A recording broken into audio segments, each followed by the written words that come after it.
예, 안녕하십니까. 성선회라 송건 목사입니다. 우리나라 기독교 137년 이 역사 가운데 이 목사 이중직, 이런 것들이 뭐 부분적으로는 있어 왔지만은 이 공식적으로 이제 통합총회에서 107회 작년 통합총회에서 이 목사 자비량 목회 이렇게 해서 선교적 소명 구현하는 목회하는 형태로 허락을 하고 지금 연구위원회를 만들어서 구체적인 안을 만들고 있는데요. 자, 이런 것들은 지금까지 공식적으로 목회자 이중직을 허락을 하고 공식화한 적은 없는데, 그러나 이번에 이제 코로나 사태뿐만 아니라 너무도 많은 이제 목회자 양산과 무임 목사가 아주 쏟아져 나오는 가운데 이 최저 생활비 문제마저도 또 교회의 정체 문제, 폐쇄 문제, 심각한 많은 이런 어려움을 겪으면서 이제 이런 것들이 수면 위에 완전히 떠올라서 이렇게 정리가 되어져 가고 있는데요. 자, 여기에 대해서 한번 자, 미션란에서 국민일보 이중직 선교적 소명 구현하는 목회의 한 형태로 허락했다. 이 예장 통합 측에서 제일 먼저 자, 이런 걸 공식화한 이야기인데요. 작년 그러니까 9월 총회에서 이게 이미 이제 허락을 받았습니다. 허락을 받았다는 점에서 큰 이제 그 의미가 있는데요. 자, 이 목회자가 지금도 뭐 운전을 한다, 또 뭐 배달을 한다, 뭐 여러 가지로 지금 이제 현장으로 뛰어드는 그런 지금 상태가 가장 이제 심화가 많이 되어져 있는데요. 자, 이 내용을 간단하게 이중직 자비량 목회라는 이름을 이것을 가지고 허락을 통과했는데요. 이게 이제 자비량 목회 연구위원회를 지금 만들어 가지고 위원회를 만들어서 그 뒤로 100주년 이제 기념관에 다시금 모여 후속 조치를 가지고 확정을 지금 하고 했다고 합니다. 거기에 이제 자립 대상 교회의 목회에 의한 형태가 있다. 형태를 인정한다. 선교적인 소명을 구현하려는 실천으로 봐야 된다. 자, 이렇게 이제 내용을 규명을 했습니다. 자립 대상 교회의 목회를 위한 한 형태다. 네. 그러면서 이제 완전 직장으로 들어가지 말고 목회의 한 형태로 하라는 것이죠. 선교적인 소명을 구현하기 위해서. 자, 그 다음에 경제적인 수익을 창출하는 것 외에 선교적인 소명을 구현한다. 그러니까 사도 바울의 텐트 선교 뭐 그런 것을 이제 염두를 둔 것 같습니다. 노회에서 자비량 목회를 신청을 이제 순서는 할 때 이렇게 정했습니다. 노회의 자비량 목회를 신청을 해라. 그리고 이제 전도 목사 자비량 목회자라는 그 이름을 이렇게 얻게 되면은 허락을 받게 되면은 교육과 보고서 제출을 교육을 받고요. 그 다음에 보고서를 수료증이죠. 제출을 이행을 해야 되고 그렇게 해서 완전히 이제 허락을 받게 됩니다. 그러나 제한을 두는 이제 것이 필요한데 여기 이제 비윤리적인 그런 뭐 사형성 그런 이제 직업을 가져서는 안 된다. 당연한 이야기죠. 이런 것도 규정상 넣고요. 뭐 비정규직이나 정규직이나 또 창업하는 거나 전문 기술이나 협동 이렇게 뭘 하는 이런 것들 복지 뭐 이런 것들을 할 수가 있다. 그런데 여기에 이제 보니까요. 이런 이제 그 단순히 경제적 수익을 내는데 초점을 맞추는 게 아니고 선교적 소명을 구현하는 일환이어야 한다 하면서 이렇게 허락을 해주기로 했는데요. 여기에 뭐 추천서 위임 목사의 추천서하고 소정의 교육 수료증 뭐 이런 것을 이제 받아야 되고 뭐 교육을 받아야 된다 이런 것도 있는 것 같습니다. 자, 여기에 대해서 저의 견해를 저도 책도 팔러 다니고요. 과거에는 뭐 전도사 때는 이런저런 일을 또 해보지요. 정말 그 교회 보조금 얼마 큰 청원의 꿈을 꾸고 했지만은 교회 세 문제라든지 사례금이라든지 자녀 교육 문제라든지 이제 심각한 문제에 부닥치어 가는 경우가 많이 있습니다. 아무리 큰 교회가 노예가 도와준다 하더라도 한계가 있어요. 그건 오랫동안에 그래서 뭐 잘하는 사람은 잘하고 그러나 큰 이제 전도가 잘 될 때 시대가 있었지만은 그런데 옛날 이야기가 됐죠.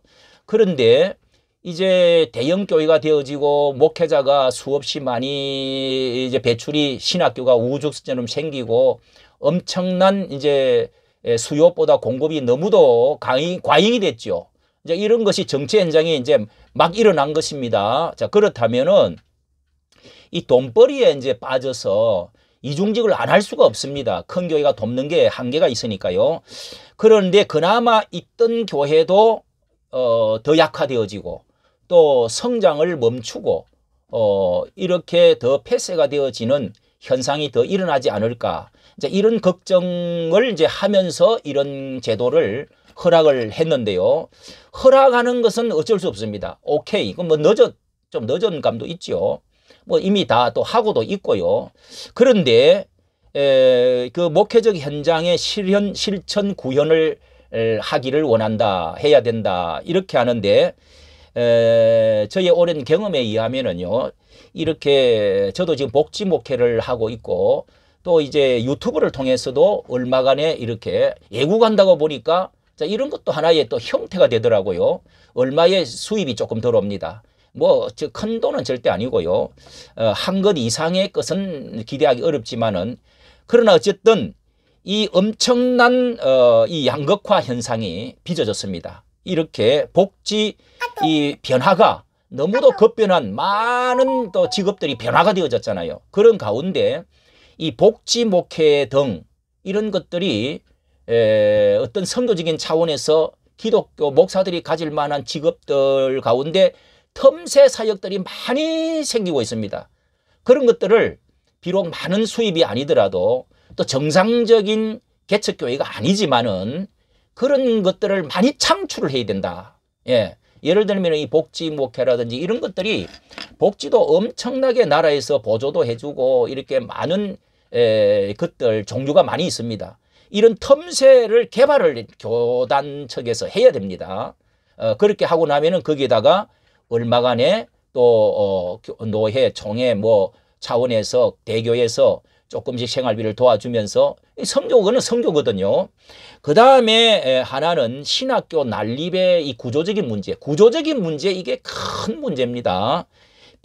대형 교회와 이 중대형 교회, 그 대형 교회는 메머더 처치가 세계적으로 우리나라의 큰 교회가 25개가 여기 다 있습니다. 이게 세상 말로 하면 싹쓸이입니다. 싹쓸이. 그러니까 이게 구조적인 문제가 깨어지기 전에는요, 이런 문제는 영원히 가게 될 것이다. 뭐 교단마다 다 또 다르고 하지만은 그러나 이런 것에 대한 자각을 하도록 해야 되고요. 그러니까 빈익빈 현상이 제가 목회 현장에서 늘 볼 때 일반 대형 백화점, 일반 대형 그 어떤 기업들 뭐 이런 것들이 그 현상이 중소기업 죽어가고 못 일어나고 뭐 이런 것들과 같은 현상이 교회 안에서도 더 심하다고 할 수 있습니다. 예를 들어서 다른 교단이 어찌 하든지 간에 큰 교단에서 몇 군데서요, 이 통합측 같은데 남의 교인들 뺏어오기, 대형 차량으로 몰고 삥 돌아가지고 부릉부릉 교회 앞에 대놨다가 싣고 가기, 이거 없애야 됩니다. 이 대형 백화점에는 없앴거든요. 골목 상권 살리기 위해서. 이런 것이 교회 안에서 개혁해야 될, 이거는 하나의 도의적인 차원에서 해야 됩니다. 이런 것들 구조적인 문제를 깨는 이 작업을 서서히 해 나가야 됩니다. 그 다음에 중대형 교회가 지역을 분산해야 돼. 대형 교회만 무조건 좋다, 이게 이제 백화점 무조건 좋다 하는 것처럼 지역을 분산해서 나누기를 제일 귀한 그 소문은 분당의 목사님이 분당 교회 거기에 교회를 10군데인가 30군데가 나누었다고 그러지 않습니까? 아주 그래서 존경을 받는 겁니다. 그 오카는 목사님도 이런 주장을 많이 하셨어요. 대형 교회에 큰 건물 짓지 마라. 뭐 이제 5,000명, 10,000명 이상은 교회 모으지 마라. 참 너무도 감격을 저는 받았었어요. 그 밑에서 배웠는데요. 이런 것들 그 다음에 재정을 과감하게, 그러니까 교회를 좀 쪼개서 지방으로, 지역으로 나눠줘야 됩니다. 예. 그 나누면은요, 대형 교회에 10,000명만, 5,000명만 갖고, 그리고 부목사 제도 이렇게 해가지고 피라미식으로 해갖고요, 해나가면 이거, 부작용 많습니다. 이 종교 개혁주의로 나가는 게 아닙니다. 그것은. 점점 다 이게 교권주의로 가는 거죠. 그런데 이거를 쭉 나누면은 수십 개의, 뭐, 한 100개 교회를 나눌 수가 있을 거예요. 100개 교회를요. 예. 그 다음에 재정을 가감하게, 목사 최저 생활비, 예? 재정을 가감하게 분산시켜야 됩니다. 교회, 뭐, 대형 교회 유지시키기가, 돈도 많이 들어가겠지만은, 목사 최저 생활비를 제도를 개선해가지고, 총회 차원에서 또 대형 교회는 뭐 내가 전도해서 간 교회입니까? 아닙니다.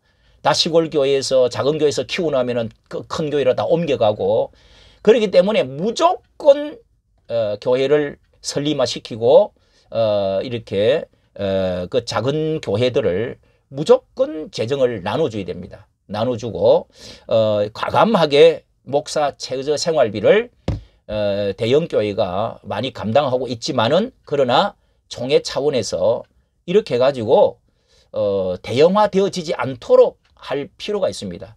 그래야 교인들이 골고루 자라고. 예를 들어서 대형 교회 자 5만 명이다 그러면은요, 자 10,000명이다 그러면은 실제 출산해서 몇 명 되는 줄 아십니까? 예. 그렇게 해서 안 나가 교인이 많고 관리가 안 되고 얼마나 이게 부작용이 일주일에 한 번 나갔다가 그냥 썬데이 신자가 되고요. 자, 어쨌든 이 교권화되어지고 한 교회가 말이죠. 노예 전체를 완전히 잡아버립니다. 장악을 해버립니다. 이렇게 노예 역할을 못하는 거죠. 그러니까 지금 뭐 명성교회 그 문제도 명성교회 하나가 전체 총회를 장악할 수 있는 이 그런 권한을 그런 그 세력을 이렇게 조정할 수 있는 그 능력을 갖고 있단 말이죠. 이게 정말 여러분 이런 때에 이중직 자비량보 목회 이중직에 대한 것을 보면서 말씀을 드렸습니다. 이까지 정치 감사합니다.